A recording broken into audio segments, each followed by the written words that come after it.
संगठन सरकार से बड़ा है, बड़ा था, बड़ा रहेगा। दुनिया में मोदी जी जैसा नेता कोई दूसरा है क्या? देश में कोई मुख्यमंत्री योगी आदित्यनाथ जी जैसा दूसरा मुख्यमंत्री है क्या? उत्तर प्रदेश में बीजेपी के अंदर चल रहा शहमात का खेल लगता है कि थम गया है। सूबे में जिस तरह से लोकसभा चुनाव नतीजे के बाद बीजेपी में अघोषित सत्ता का संघर्ष शुरू हुआ था और उसी तरह से अघोषित युद्ध विराम भी हो गया है।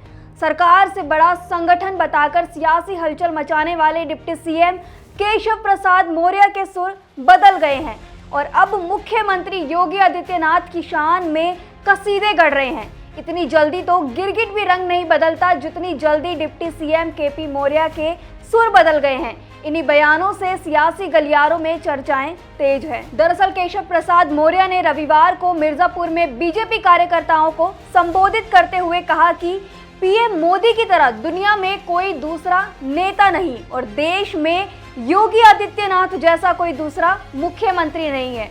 पीएम मोदी दुनिया के सबसे शक्तिशाली और प्रभावशाली नेता हैं। दुनिया में मोदी जी जैसा नेता कोई दूसरा है क्या? देश में कोई मुख्यमंत्री योगी आदित्यनाथ जी जैसा दूसरा मुख्यमंत्री है क्या? जब देश का नेता हमारा दुनिया का सबसे शक्तिशाली प्रभावशाली और प्रदेश के हमारे मुख्यमंत्री जब पूरे देश के मुख्यमंत्रियों की तुलना होती है उसमें सबसे अच्छा काम किया जा रहा है। और जब देश के मुख्यमंत्रियों की बात आती है तो सीएम योगी का नाम आता है और उनके नेतृत्व में अच्छा काम किया जा रहा है।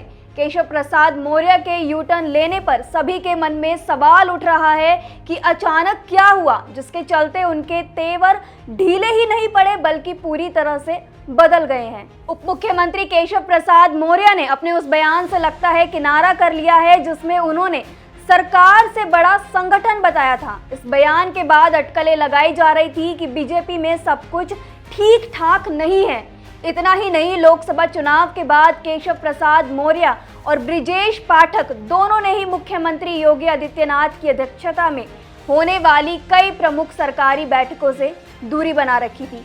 केशव मौर्य ने सीएम योगी द्वारा बुलाई गई बीजेपी विधायकों की प्रयागराज मंडल बैठक में भी शिरकत नहीं की थी। इसके चलते बीजेपी में अंत विरोध की चर्चाएं तेज हो गई थी। केशव मौर्य ने लखनऊ से लेकर दिल्ली तक का दौरा लगाकर मोर्चा खोल दिया था और अपनी ही सरकार के खिलाफ सवाल खड़े करने शुरू कर दिए थे। इसके मजे विपक्ष ने भी खूब लिए। अखिलेश यादव ने केपी मौर्य को खुला ऑफर तक दे डाला था कि 100 विधायक साथ लाएं और यूपी का मुख्यमंत्री बन जाएं। इन सबके चलते सीएम योगी और केशव के बीच सियासी तलवार खिंच गई थी। लेकिन 29 जुलाई को पहली बार दोनों उप मुख्यमंत्री न केवल मुख्यमंत्री के बगल में बैठे नजर आए बल्कि सुबह जब मुख्यमंत्री मीडिया कर्मियों से बात कर रहे थे तब भी वे एक ही फ्रेम में नजर आए।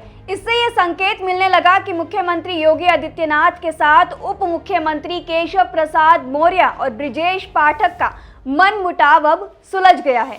केशव मौर्य के बयान में भी ऑल इज वेल दिखाई देने लगा है। डिप्टी सीएम केशव प्रसाद मौर्य ने मझवा विधानसभा उपचुनाव को लेकर बीजेपी कार्यकर्ताओं को संबोधित करते हुए पीएम मोदी और सीएम योगी की जमकर तारीफ की। उन्होंने कहा कि आप भी जानते हैं और जनता भी जानती है कि डबल इंजन की सरकार स्वतंत्र भारत के इतिहास में सबसे अच्छा काम कर रही है। मुख्यमंत्री योगी आदित्यनाथ जैसा कोई मुख्यमंत्री नहीं है। जनता भी जानती और मानती है कि हमारी डबल इंजन की सरकार स्वतंत्र भारत के इतिहास में सबसे अच्छा काम कर रही है। दुनिया में मोदी जी जैसा नेता कोई दूसरा है क्या? देश में कोई मुख्यमंत्री योगी आदित्यनाथ जी जैसा दूसरा मुख्यमंत्री है क्या? जब देश का नेता हमारा दुनिया का सबसे शक्तिशाली प्रभावशाली और प्रदेश के हमारे मुख्यमंत्री जब पूरे देश के मुख्यमंत्रियों की तुलना होती है उसमें सबसे अच्छा काम किया जा रहा है तो पीछे होना चाहिए कि आगे होना चाहिए? केशव प्रसाद मौर्य ने कहा कि बीजेपी ही वर्तमान है, बीजेपी ही भविष्य है। बीजेपी मजबूत तो भारत मजबूत, बीजेपी कमजोर तो भारत कमजोर। सीएम योगी की शान में कसीदे गढ़कर केशव प्रसाद मौर्य क्या सियासी संदेश देना चाहते हैं? डिप्टी सीएम केशव प्रसाद मौर्य का बयान ऐसे समय आया है जब उपचुनाव को लेकर सियासी तपिश गर्म है।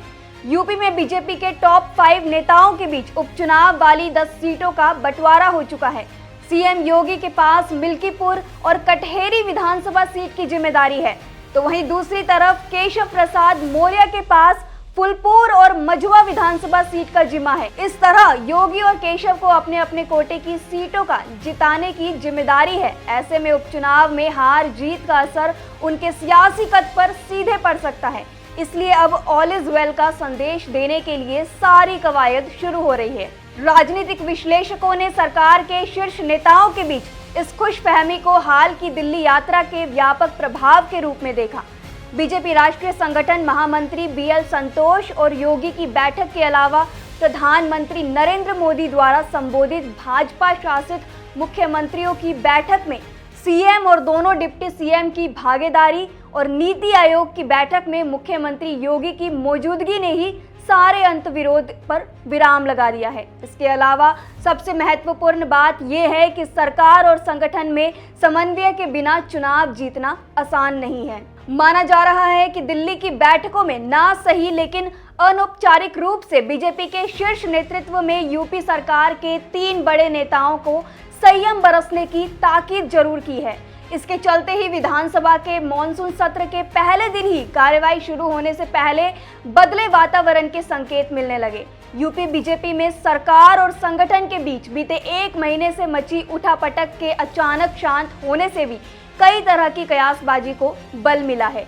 इसके लिए ये भी महत्वपूर्ण है कि केशव प्रसाद मौर्य ने जिन मुद्दों को उठाया था उन्हें अलग अलग प्लेटफॉर्म से एड्रेस किया जा चुका है। राजनीतिक पंडित कहते हैं कि कुछ लोग इसे योगी आदित्यनाथ के बढ़ते प्रभाव के आगे सरकार और संगठन के बीच की जोर आजमाइश को थमने की बात कह रहे हैं। बीजेपी के स्टार प्रचारकों की लिस्ट के शुरुआती नामों में योगी आदित्यनाथ का नाम आता है। 26 साल की उम्र में पहली बार सांसद बनने से लेकर दूसरी बार यूपी का सीएम बनने तक योगी आदित्यनाथ खुद चुनाव कभी नहीं हारे हैं। योगी की लोकप्रियता उत्तर प्रदेश के अलावा बिहार, राजस्थान, मध्य प्रदेश में काफी बढ़ चुकी है। इसके अलावा संघ के साथ उनके रिश्ते भी काफी मजबूत हैं। योगी सरकार में अगर केशव प्रसाद मौर्य को बने रहना है तो वो बिना सीएम के साथ संतुलन बनाए चला नहीं जा सकता है। यही वजह है कि केशव प्रसाद मौर्य के सुर बदल गए हैं। हालांकि आपको क्या लगता है इस पूरे मसले में कि अचानक केशव प्रसाद मौर्य का बयान क्यों बदला? हमें अपनी राय कमेंट सेक्शन में जरूर बताएं। शुक्रिया।